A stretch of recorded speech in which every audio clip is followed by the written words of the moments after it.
وبه قال حدثنا محمد بن عبد الله قال حدثني مالك بن ابن شهاب بن العرج عن ابي هريره رضي الله تعالى عنه قال ان الناس يقولون اكثر ابو هريره ولولا آيتان في كتاب الله ما حدثت حديثا ثم يتلو ان الذين يكتمون ما انزلنا من البينات والهدى الى قول الرحيم ان اخواننا من المهاجرين كان يشغلهم الصفق بالاسواق وان اخواننا من الانصار كان يشغلهم العمل في اموالهم وان ابا هريره كان يلزم رسول الله صلى الله عليه وسلم بشبع بطنه ويحضر ما لا يحضرون ويحفظ ما لا يحفظون. یہ روایت ہے علم حفظ کرنے کے سلسلے میں. باب حفظ العلم، علم یاد کرنا. علم کی جو باتیں ہوتی ہیں وہ یاد رکھنا چاہیے. وہ اگر یاد رکھیں گے تبھی تو عمل کریں گے، یاد نہیں رکھیں گے تو عمل کیسا کریں گے؟ تو علمی حضرت امام بخاری رحمۃ اللہ علیہ یہ فرمانا چاہتے ہیں، دیکھو جو بات چاہے دن میں سکھایا جائے یا رات میں سکھائی جائے، دن کے مذاکرے ہوں یا رات کے مذاکرے ہوں، آپ لوگوں پر ضروری ہے کہ ان تمام مذاکروں کو کیا کریں؟ یاد رکھیں. یاد رکھیں، بھول گئے تو کیا فائدہ؟ عربی بھول گئے کیا فائدہ؟ آفت العلم النسیان. بھول یہ علم کے لیے آفت ہے. بھول یہ علم کے لیے آفت ہے. اگر کوئی علم میں آفت لانا چاہتے ہیں تو وہ بھولتے رہیں. نہیں، علم میں اضافہ چاہتے ہیں، حفاظت چاہتے ہیں، وہ یاد رکھیں. یاد رکھنے کے لیے کیا کرنا پڑے گا؟ ایک تو یہ ہے کہ اس پر عمل کرتے رہنا پڑے گا. دوسرا یہ ہے کہ اس کو دہراتے رہنا پڑے گا. تیسرا یہ ہے اس کو سکھاتے رہنا پڑے گا. یہ تین عمل جس علم کے ساتھ رہے وہ علم ہمیشہ باقی رہتا ہے. اگر یہ تینوں چیزیں چھوٹ جائیں تو پھر اس کے بعد وہ فنا ہو جاتا ہے، ختم ہو جاتا ہے، دھیرے دھیرے اس کا سلسلہ ہی ختم ہو جاتا ہے. اس لیے حضرت نے فرمایا کہ حضرت ابو ہریرہ رضی اللہ تعالی عنہ کی روایت ہے کہ لوگ یوں کہتے تھے ابو ہریرہ بہت بولتے ہیں، حدیثیں بہت روایتیں کرتے ہیں، بہت زیادہ آپ علیہ السلام کے اقوال نقل کرتے ہیں. ولولا آیتان فی کتاب اللہ، اگر دو آیتیں اللہ کی کتاب کی نہ ہوتی، ما حدثت حدیثا، حضرت ابو ہریرہ فرماتے ہیں وہ دو آیتیں جو مجھے بے قرار کرتی ہیں، جس کی وجہ سے میں حضور سے یاد کردہ تمام حدیثیں تمہیں بتا دیتا ہوں، کوئی بھی بات میں نہیں چھپاتا. تو پتہ چلا حضرت ابو ہریرہ رضی اللہ تعالی عنہ ہر حدیث یاد کرتے تھے. جیسے کہ روایت گزری صبح کہ حضرت عبداللہ ابن عمرو یہ روایتیں لکھتے تھے اور حضرت ابو ہریرہ روایتیں یاد کے فرماتے مجھ سے زیادہ وہ روایت کرتے ہیں، اس لیے کہ وہ لکھتے تھے، میں لکھتا نہیں تھا. ہر حقیقت میں دیکھا جائے تو روایتوں کے اعتبار سے ابو ہریرہ کی روایتیں سب سے زیادہ ہیں. ہو سکتا ہے وہ مسودہ جس میں حضرت عبداللہ ابن عمرو لکھا کرتے تھے وہ مسودہ زیادہ نہ پھیلا ہو. حقیقت میں دیکھا جائے تو سب سے زیادہ کثیر الروایہ حضرت عبداللہ ابن عمرو کو ہونا چاہیے تھا. خیر بہرحال وہ دو آیتیں کون سی ہیں جس کی وجہ سے حضرت ابو ہریرہ بے قرار ہو کر اپنے معافی ضمیر جتنی روایتیں تھیں سب کو ادا کر دیا کرتے تھے؟ وہ کون سی؟ فرماتے ہیں ان الذین یکتمون ما انزلنا من البینات والہدی، وہ لوگ جو ہمارے نازل کردہ بینات کو، حجتوں کو، ہدایت کی باتوں کو چھپا دیتے ہیں. اس آیت میں وعید بیان کی گئی ہے. حضرت ابو ہریرہ فرماتے وہ وعید مجھے بے قرار کرتی ہے، بے چین کرتی ہے، اور اس وجہ سے میں بے چین و بے قرار ہو کر ہر حال میں ان باتوں کو جو کچھ میں نے اللہ کے رسول علیہ الصلاۃ والسلام سے یاد کیے ہیں وہ سب کو من وعن پہنچانے کا اہتمام کرتا ہوں. اور تم لوگ کیا سمجھتے ہو مجھے بیان کرنے کا شوق ہے؟ بیان کرنے کا شوق سمجھتے ہو؟ بیان کرنے کا شوق نہیں ہے. اس وعید میں شامل ہونا نہیں چاہتا. جو وعید اللہ تعالیٰ نے یہاں ارشاد فرمائے ہیں، اس لیے اور وہ آیت میں کیا ہے، وہ آیت میں کیا ہے جس کی وجہ سے ابو ہریرہ ڈر رہے ہیں، اس کے بارے میں فرماتے ہیں آگے، من بعد ما بینا للناس فی الکتاب، ما بیناہ للناس فی الکتاب، اللہ تعالیٰ یہ فرماتے ہیں بعد اس کے کہ ہم نے لوگوں کے لیے کتاب میں اس کی وضاحت بیان کی ہے۔ اب آپ لوگوں کو اللہ نے علم عطا فرمایا تو قرآن پاک کا علم آپ کے پاس موجود ہے، اور آپ اس علم کو چھپا رہے ہیں، آپ اس علم کو پھیلا نہیں رہے ہیں، آپ اس علم کو بیان نہیں کر رہے ہیں، آپ اس علم کو بتا نہیں رہے ہیں، تو کیا ہوگا؟ تو گویا لوگوں کے امانت ہم نے اپنے پاس چھپا لیا، ہم نے اس کو ظاہر نہیں کیا، تو ہم اس کے خطا میں شامل ہوں گے۔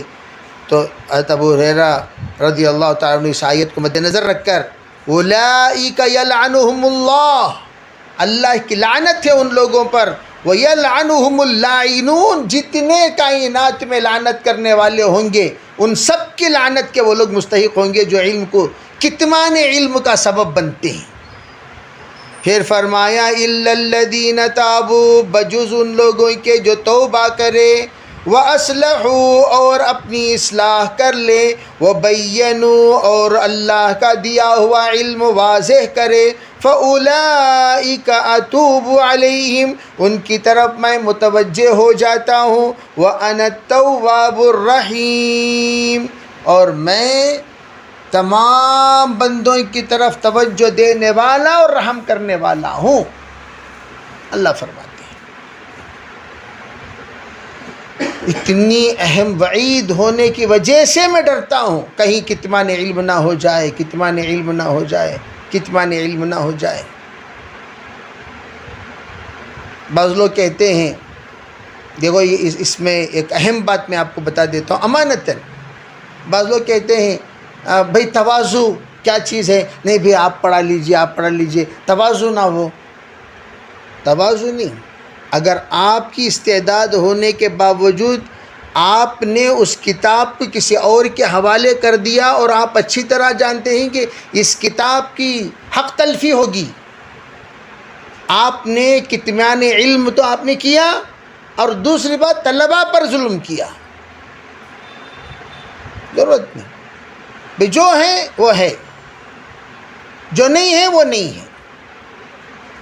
اگر آپ جانتے ہیں اور آپ استعداد رکھتے ہیں، اس علم کا مسئلہ حل کر سکتے ہیں، آپ اس بات کا حق ادا کر سکتے ہیں، پھر بھی آپ نے چھپایا، جیسے کہ آج ہم لوگوں کو سیدھی بات میں دعوت دی گئی ہے، کچھ دارالقضاء کے سلسلے میں وہ کچھ ضروری معلومات حاصل کرنا چاہتے ہیں، اگر ہم چاہتے کہ بھئی عذر پیش کرنا، عذر پیش کر سکتے تھے، لیکن اس وقت عذر پیش کرنا ہمارے لیے مناسب نہیں ہے، ہم لوگوں کو جانا ہے اور جا کر جو اشکالات عوام کے ہیں دارالقضاء سے متعلق، یہ ایک دو قاضی ارے بھئی کچھ اصول قضاء کے خلاف کچھ کر دیے، اس کی وجہ سے بدنام لوگوں نے کر دیا، کوئی بات نہیں، لیکن قضاء ہی بدنام ہے کہنا یہ تو بری بات ہے۔ ارے بھئی ہر جگہ پر کوئی نہ کوئی ہوتے ہی ہیں، ایک دو طالب علم کو رکھ کر پورے طلباء ہی صحیح ہیں کہہ سکتے ہیں، ایک دو مولوی کو رکھ کر پورے مولوی ایسے ہی ہیں کہہ سکتے ہیں، ایک دو مسلمان کو رکھ کر پورے مسلمان ایسے ہی بول سکتے ہیں، یہ تو غلط بات ہے نا۔ بھئی آپ غلط قیاس کیسے کر سکتے ہیں؟ کون حق دیا ابھی آپ کو غلط قیاس کرنے کا؟ کیسا کر سکتے ہیں آپ غلط قیاس؟ غلط بات ہے نہیں ہے۔ تو یہاں پر حضرت ابو ہریرہ آگے بڑھ کر لوگوں نے کیا سمجھا، کیا بھئی 4 سال پہلے کا فارغ بہت اڑ رہا نا، لوگ کہنے والے یوں تو کہیں گے بھئی یہ نئے فارغ کیوں اتنا بول رہے ہیں، پرانے فارغ پورے خاموش بیٹھے ہوئے ہیں۔ حضرت ابو ہریرہ فرما رہے ہیں ارے بھئی میں 4 سال کا مسلمان ہوں، میں مانتا ہوں، تم لوگ 14 سال کے مسلمان ہیں، میں قدر کرتا ہوں، لیکن میں کیا کروں، یہ آیت میرے سامنے بے قرار بے چین کر رہی ہے، یہ آیت کی بنیاد پر میں اس بات کو چھپا نہیں سکتا جو اللہ نے مجھے عطا فرمایا. میں کیسے چھپا سکتا ہوں؟ اس لیے جو کچھ میرے پاس ہے وہ حضور کی امانت ہے. پہلے باب گزرا لیبلغ الشاہد الغائب، باب گزرا نہیں گزرا؟ جب باب میں صاف حاضرین غائبین نے تواضع کر لے کہ نہیں بھی کاتب آتا کہ نہیں آتا، کاتب معلوم نہیں معلوم. سبحان اللہ، لا الہ الا اللہ. بڑے ہے تو دوسرے کہاں جانا سو سیکھنا سو کس کے پاس جا کر سیکھنا؟ کہاں جائیں، کس کے پاس جائیں؟ بھئی ایک الگ چیز ہے. بھئی ہمارے یہاں دروازہ کھلا ہوا ہے، بیٹا جو بیٹھو، نہیں بیٹھ سکتے جاؤ. اس لیے کہ علم طالبین کو دیا جاتا ہے، غیر بے طلبوں کو نہیں. علم جو دیا جائے گا وہ کسے دیا جائے گا؟ طالب کو دیا جائے. ہاں آپ کے گھر کے پاس مبلغ آئیں گے، تبلیغ بے طلبوں کے پاس ہے، تعلیم طالبین کے ساتھ ہے، تعلیم بے طلبوں کو نہیں. اگر بے طلبوں کو تعلیم دے دیں کہ مقلد الخنازیر الذہب ہو جائے گا، خنزیر کو سونے کا ہار پہنائے جیسا. علم کی ناقدری ہوگی، علم کی بے ادبی ہوگی. تو یہاں کیا کہا گیا؟ حضرت فرماتے ہیں، اس لیے حضرت نے کیا فرمایا؟ ان اخواننا من المہاجرین کان یشغلہم الصفق. اللہ اکبر. وہ جو میرے بھائی ہیں مہاجرین، وہ بازار میں بھاؤ تاؤ میں لگے رہتے تھے. صفق بالاسواق، بازار میں بھاؤ تاؤ لگا رہتے تھے. صفق کسے کہتے ہیں؟ بھاؤ تاؤ میں کتا بھائی کتا ریٹ نہیں تا نہیں 25 کو نہیں 22 کو. بھاؤ تاؤ سے بولتی ہیں 100، 25 کو نہیں بھائی 22 کو، اسے کیا بولتی ہیں 100؟ بھاؤ تاؤ میں لگا رہتے تھے. اچھا انصار صحابی کیا کرتے تھے؟ ان اخواننا من الانصار کان یشغلہم العمل فی اموالہم. وہ لوگ مشغول رہتے تھے اپنے اپنے کھیتیوں میں، اپنے میرے انصاری بھائی کھیتیوں میں مصروف، میرے مہاجر بھائی بھاؤ تاؤ میں تجارت میں مصروف. لیکن میں غریب انسان کہاں جاؤں؟ وَإِنَّ أَبَا هُرَيْرَةَ كَانَ يَلْزَمُ النَّبِيَّ صلی اللہ علیہ وسلم بِشِبْعِ بَطْنِهِ وَيَحْضُرُ مَا لَا يَحْضُرُونَ وَيَحْفَظُ مَا لَا يَحْفَظُونَ. اور بندے ناچیز کون بول رہے ہیں؟ حضرت ابو ہریرہ. بندے ناچیز ابو ہریرہ وہ رہتا تھا حضور صلی اللہ علیہ وسلم کے دامن سے چمٹ کر، بھوک کی حالت میں. پیٹ دیکھو، بشبعی بطنی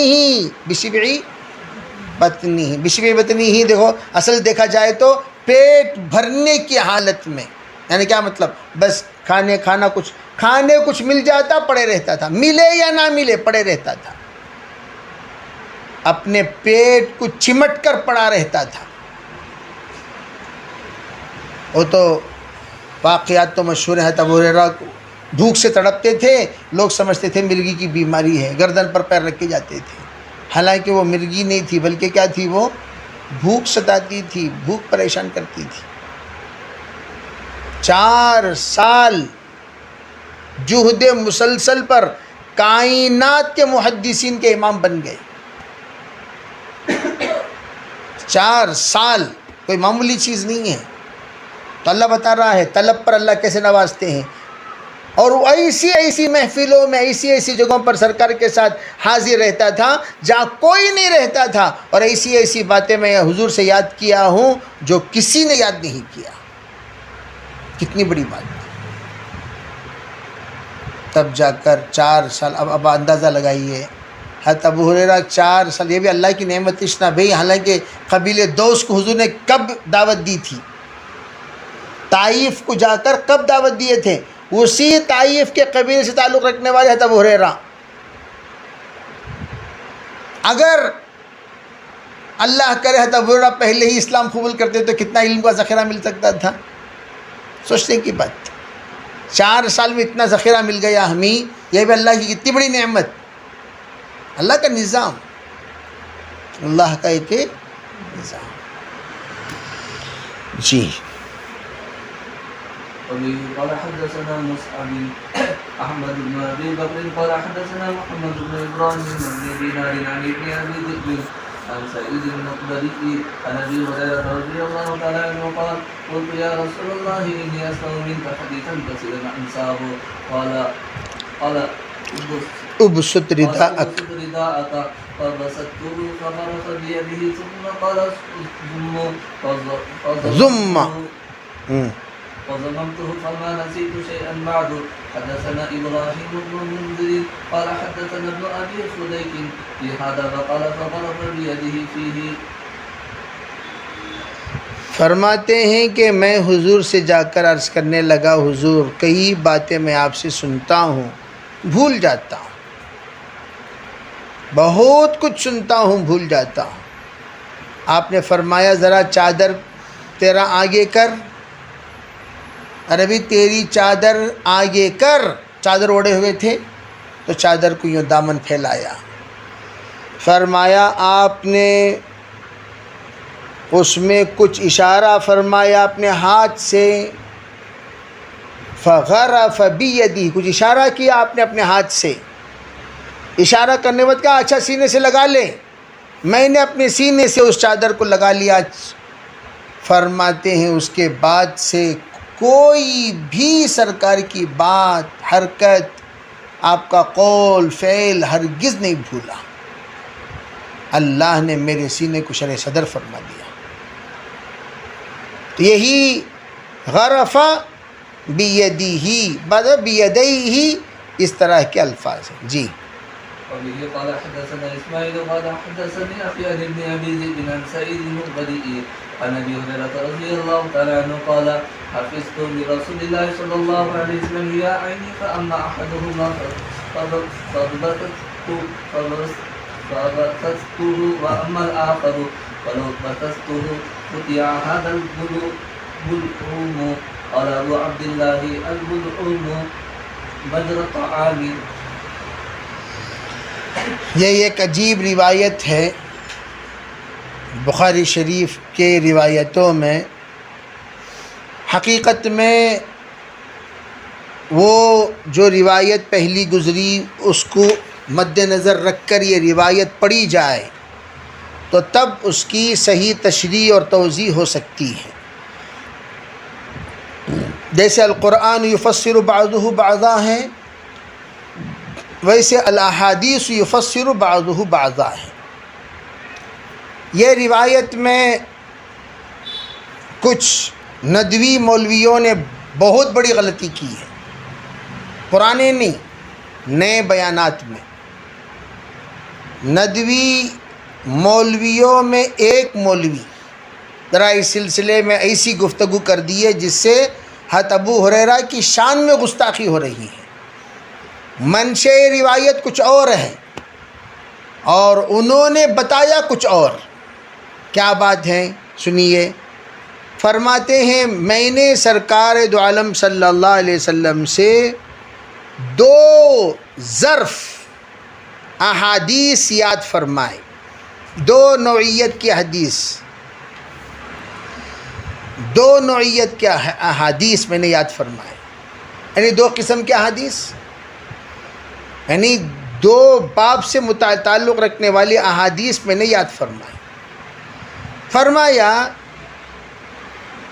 آپ نے ان میں سے ایک برتن، ایک باب، ایک نوع، اسے تو میں نے تمہارے سامنے پھیلا دیا، نچھاور کر دیا، میں نے اس کو تمہارے سامنے خوب بتا دیا، اس میں سے کسی بھی جز کو میں نے چھپایا نہیں.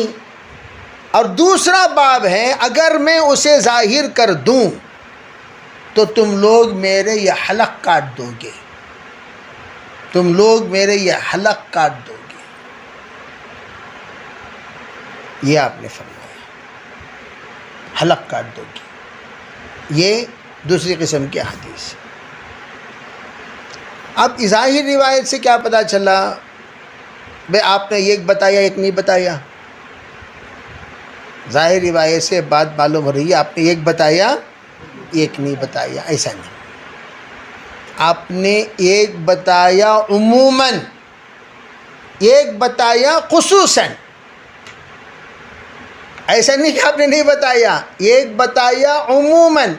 جیسے ہم لوگ کہتے ہیں بعض باتیں ہوتی ہیں عمومی بیان میں بیان کرنے والے، تو ہم عمومی بیان میں بیان کرتے ہیں، ہم لوگ خود بولتے ہیں ارے بھئی کچھ مسائل ایسے ہیں وہ پبلک میں بیان نہیں کیے جا سکتے، ہمیں بولے کہ بھئی بیان نہیں کیا جا سکتے، پھر کس کے واسطے رکھ لیں گے مسائل؟ کتمان علم کر رہے ہیں علماء کرام، اس کا الزام لگا سکتے ہیں؟ نہیں، اس کے لیے مخصوص عقل چاہیے، مخصوص ماحول چاہیے، مخصوص لوگ چاہیے، مخصوص فہم چاہیے، ان کے سامنے وہ باتیں بیان کی جائیں گی۔ کلموا الناس علی قدر عقولہم، عقل جس کی عقل کی جتنی معیار ہے اتنی گفتگو کرو، عقل سے بڑھ کر گفتگو مت کیا کرو، یہ تو بات صاف صاف ہے۔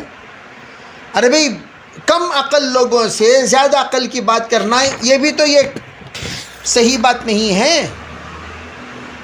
آپ کم عقل والوں سے کم عقل کی بات کرو، زیادہ عقل والوں سے زیادہ عقل کی بات کرو، بڑے لوگوں سے بڑے عقل کی بات کرو، چھوٹے لوگوں سے چھوٹے عقل کی بات کرو، جس کو جو برداشت کر سکتا ہے۔ بعض مباحث وہ ہیں جو عوام کے سامنے بیان نہیں کیا جا سکتا، بعض مباحث وہ ہیں جو صرف اور صرف خواص ہی کے سامنے بیان کیا جا سکتا ہے، وہ ہرگز کسی اور کے سامنے بیان، جیسے میں ابھی کیرلا کے سفر میں بتایا، دہریت کے عنوان پر جو گفتگو ہیں، یہ گفتگو ان موحدین کے درمیان کیا جا سکتا ہے جو موحدین شکوک و شبہات سے بالا تر ہو کر مستدلات وحدانیت سے مکمل واقفیت رکھتے ہوں، ان سے آپ دہریت کی تردید کر سکتے ہیں۔ دہریت کے سلسلے میں جو قائلین ہیں دہریت کے، ان کے سامنے آپ ان کو بٹھا سکتے ہیں، جو خود وسوسے میں ان کو بٹھاؤ گے اور شکوک و شبہات میں مبتلا ہو جائیں گے۔ کمزور لوگوں کے سامنے بڑی بڑی باتیں نہیں کی جاتی۔